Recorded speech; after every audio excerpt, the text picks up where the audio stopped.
Hello, everyone, and welcome to another edition of the Eddrick Show. I am your host, Eddrick Jerome. As you know, this is the place for intelligent conversation with interesting people. Again, we want to let our viewers know that in addition to our YouTube channel, the Eddrick Show is now available on Spotify, Apple Podcasts, and a host of other online streaming platforms. So wherever you find your favorite podcast, search for the Eddrick Show. Please hit that subscribe button as we continue to grow this thing from the ground up. Today, I want to welcome back a friend of the show, Dr. Gail Myers. Dr. Myers is a cultural anthropologist and the co-founder of Farms to Grow Incorporated, based in Oakland, California. She's been advocating for African American farmers for more than 20 years, and she's here to discuss her upcoming film, Rhythms of the Land, a multimedia documentary film. Rhythms of the Land is a valentine to the generations of Black farmers in the United States from enslavement period to the present, whose intense love of the land and dedication to community enabled them to survive against overwhelming odds. Dr. Myers, always a pleasure. Welcome back to the show. Thank you, Eddrick. Thank you for welcoming me back. It's always a pleasure to be on your show. Thank you. So you're on the cusp. You're about to share this remarkable story with the entire Yes, world. How are you yes, feeling about the film? And are you excited to finally be able to release it? yes, I am so excited. We have a wonderful post-production team of about 15 people that have been with us on this post-production journey for a little over a year and a half. So we have all these committed individuals. We've got a great content. We have a great engineering and original score, music score team. And so we've been able to extract from these interviews that I conducted in 2012 a really nice hour-long product that really shares the remarkable victories that Black farming families had to endure. And I interviewed families in 10 southern states. So these are families that are in the southeastern part of the country. But I also would suggest that these are similar stories to farmers, Black farmers that were farming in other areas, other regions. And also what they're dealing with now are also the same as what farmers in the South are contending with, the same thing that farmers in California and the farmers in New York. So it is a story set in the South, but just know that the situations and circumstances really are applicable to Black farming families throughout the country. And you've alluded to it, and I know we've had this conversation before, but I think it's so important that you share with our viewers just why the story is so important to the history of this nation. You know, it's really unfortunate that the contributions of Black leaders and Black community members and Black farmers have been overlooked. So this is a story that is well overdue. There's no footprint for these stories that talk about sharecroppers and the experience that they had to endure, 6 and 7 and 8 and 9 year old children in on the cotton field, chopping and picking cotton and dropping down tobacco seeds. We never knew that these stories existed. So we need to know the full scope of these experiences that Black farming families had to endure. And even more than that, what they were able to utilize from their environment to not only survive, but thrive. So we need to know the essence of the survival strategies, what they were like. And this story reveals that. So that's why this story is important. It's just the beginning of other stories that I hope that will inspire other filmmakers, other anthropologists, geographers, or just plain folk that want to capture their farmer family stories. And these stories really are about memories, the memories that our elders have kept, the memories that they that were fun memories that they share, and memories that really speak to the uniqueness of the Black experience and our ability to just traverse all kinds of odds. But here we have the voices, we have the narratives from a woman who's 109 years old, my great aunt, who at the time was 98 and a Mm. half, almost 99, who lived to be 104.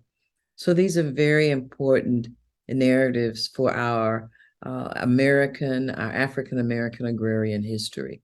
So this, yes, it's an American story, but I will say that my audience is really an audience of African American viewers. I want so much to show us what we did, how we overcame, and the beauty in their faces, and the beauty in the land, the food. Mm. There are a lot of discussions around the food that we ate. So these are important stories for our ability to have a sense of fortitude in our community environment right now, today. You've mentioned the ages of some of the subjects and the people you've talked to to put this film together. Um, how does it feel to have earned their trust and permission to help preserve their legacy? Wow.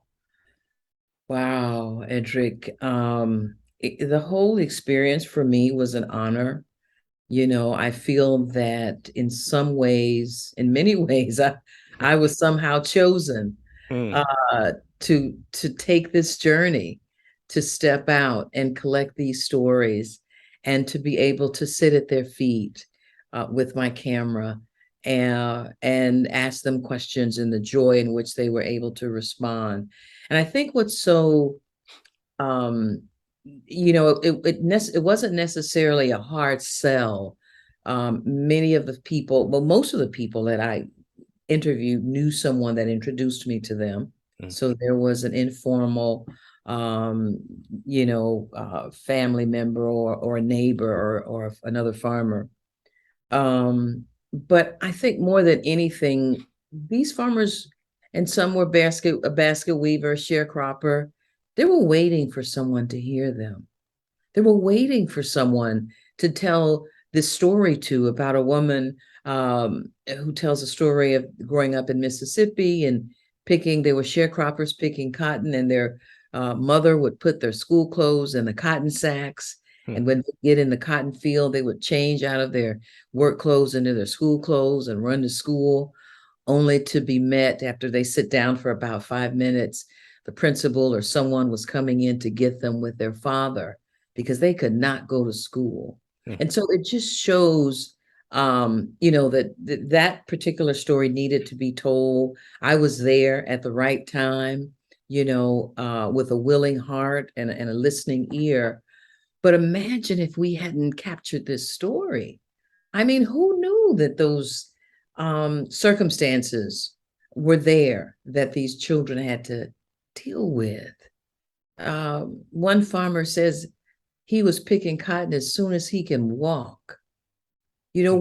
We don't know that part of our tenacity. We don't know that. I mean, that's recent. That's been within the last 50 years. And to know that we have that in us. And people who end up, starting out at 6 and 7, end up in their 70s and 80s with a continued beautiful heart and continued understanding of their role in community. That's who we are. Mm. And we've gotten away from that. Just as we were talking just recently about the attention spans, we've gotten away from so much that grounds us in our community, in our family, in our place and time right now, historically. Mm. So it's an important lesson to hear how people during the 20s, 30s, 40s, and 50s, and everybody, I hope it's unfortunate, but it probably is common knowledge, the violence and the lack of access to American privileges that Black folks had to endure. I mean, we just got the vote in the 60s, the Civil Rights Act of the 1963 got us the right to vote. So we're very new as far as entering to the full scope of, to come into the house of the American dream and be able to sit down in the kitchen, in the living room, wherever we want to, and not come from the back door. But people don't understand what we did to get through that. Mm. how we didn't have to starve. There were no EBT opportunities. There Hmm. was no, unemployment. People supported each other. People grew food and fed each other. People shared money. They had mutual aid societies. Everybody took care of each other. And so that's why we're here today, standing and sitting and doing all the things that we're doing in our communities as Black folk because of people like the folks that I interviewed in this documentary. And I should have mentioned at the top, we've been doing a series on the Eddrick Show with filmmakers and talking about Mhm. filmmaking and the craft of filmmaking. And so it's fitting that you're on this show now talking about films and the filmmaking. So let me ask you this question. Mhm. Going into it as an cultural anthropologist, and how does it feel now? And what have you learned about the filmmaking process? And what's been your experience with that now that the film is ready for release? Wow, that's that's a good question. I hadn't thought much about that, but I tell you what, I probably should have got a degree in film and or co-majored in film and anthropology. There's so many nuances of film. First of all, I went into the field in 2012 so this is 2012. Now, 10 years later, you can imagine the technology Absolutely. on camera. I was in the field when it was more of what is it, the Android, not the pre-digital. Hmm. Hmm. Um, and so my camera technology certainly was outdated. So I learned, anticipate, the most modern equipment. So I don't know if I could have anticipated that 10 years ago, but I learned a lot about the nuances of the technique of making a film. Many of those things that I've learned, I wish I knew before. So, looking back, I say if I would do the film over, I'd do it a different way. But I learned that if you have the faith, they almost say, of a mustard seed, Hmm. you too can make a film. I just wanted people to see these farmers. I wanted my nieces and my nephews to hear these stories. I wanted to honor my mother and my great aunts who were sharecroppers and tenants. I wanted them to see themselves and what other people said about what they endured. And so it was really important that I just go capture the stories. But looking back and the ways in which now we want to share this story with the world, we really want to get a large platform. We're interested in getting it into the big film festivals. And so, not really sure if technically it will go that far. So there were some things that I would have done differently. But as I said, to have the desire and the undying belief that this was worthy to be recorded and now worthy to be displayed and shown worldwide, I think is the essence of, this work. But yeah, needed, and actually the next time I would go out, I would not be the camera person. I would not be the audio person. So I was the director of photography. I was the audio person. I was the one and only it. And then I would have gotten a team, you know. So yeah, I tell you, I really learned a lot. I learned a lot. And I'm very thankful for all the folks that have taken time to share lessons with me and things like that. I would be remiss if I didn't ask you about Farms to Grow and all of the interesting things you guys are doing in the city of Oakland. So tell us Hmm. about that organization and what are some of the goals of Farms to Grow? Wow. Well, Farms to Grow really was the extension of my PhD research in the 90s at The Ohio State University. And part of that work is I sponsored a farmers conference in Ohio, Black Farmers Conference, statewide conference. It was wonderfully received and attended. And so during the course of that, I met many other people, more farmers, and I ended up meeting a farmer named Gordon Reed. I think I met Gordon maybe in 2000 or 99. So Gordon and I continued to have a conversation. Eventually, I graduated and moved to California. and started working with Black farmers. And I was shocked and disappointed to find out, as I began to interview some Black farmers in California, that they were dealing with the same thing, issues around lack of access to funding and lack of access to support from USDA agencies. The same thing I heard from farmers in Ohio, Mississippi, Georgia. I mean, you name a state.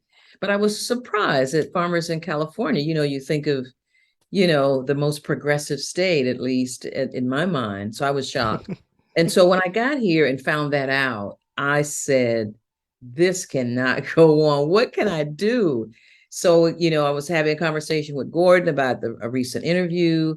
And he said, well, what are we going to do? So I started doing research on how to form a nonprofit, contacted some board members, and we started Farms to Grow in 2004 just to stand in the gap. At that point, we just knew that we wanted to support and advocate for Black farmers.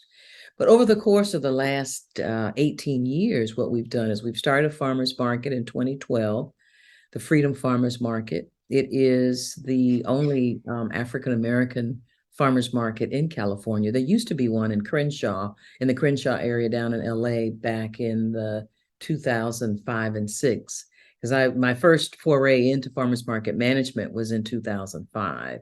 So I was trying to find all the Black farmers market folk all over the country, especially California. So we provide a place for not only Black farmers, but the Black food story, Black food ways. We just had a watermelon eating contest.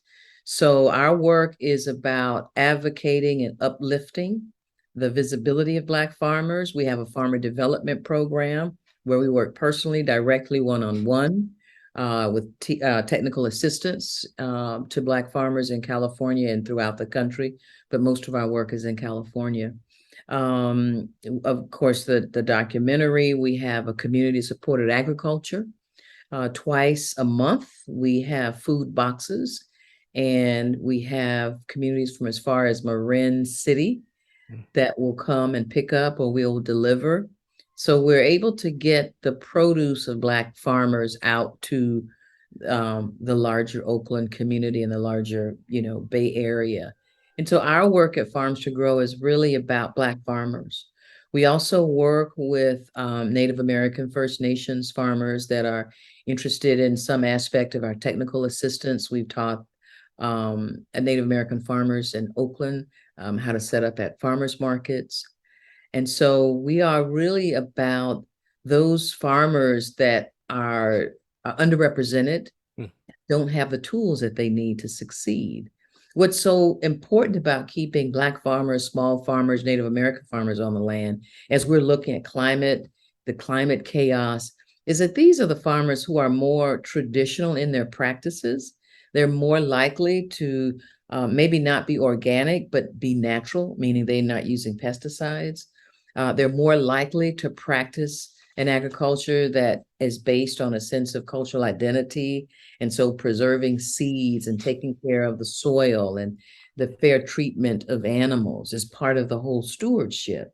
And so these are the kind of farmers and growers that you want to be on the land. And so we are doing our part to make sure Black farmers and other underrepresented farmers have a place to grow their food. We want to make sure that the name of the organization, Farms to Grow, is really what we represent. We want to help grow farms.